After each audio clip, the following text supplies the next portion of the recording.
खराब बाटे कर इथे थर लेखा चाल करता। आदत खराब बाटे कर इथे थर लेखा चाल करता। ए सैया होलिया में तोहरो भगिनवा अपना मामिए के माल कहता। ए सैया होलिया में तोहरो भगिनवा अपना मामिए के माल कहता।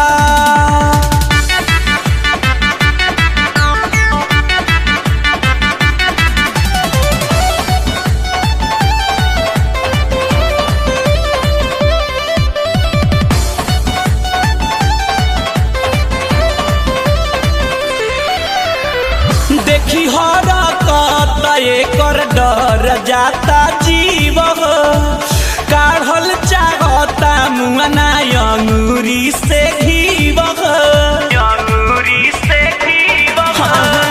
देखी हरकत एकर डर जाता जीव काढ़ल चाहता मुआना अंगूरी से घीव।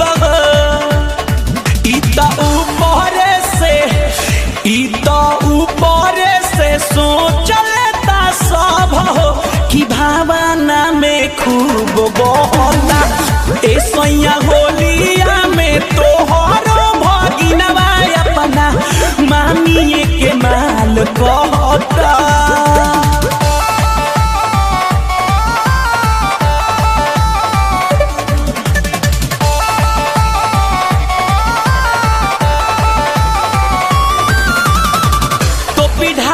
केतना राखिया पान जवानिया गंदाई सारा करे निरखे बगनिया।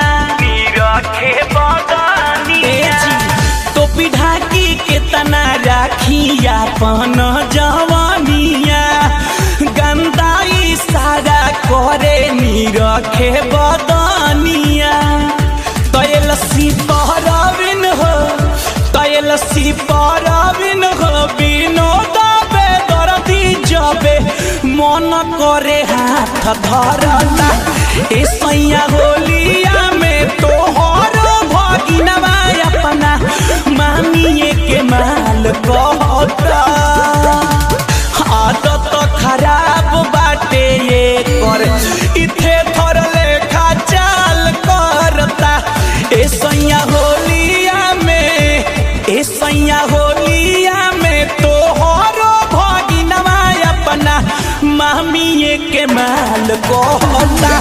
ए सैया होलिया में तोहरो भगिनवा अपना मामिए के माल कहता। बड़ी आदत बिगड़ल बा कर।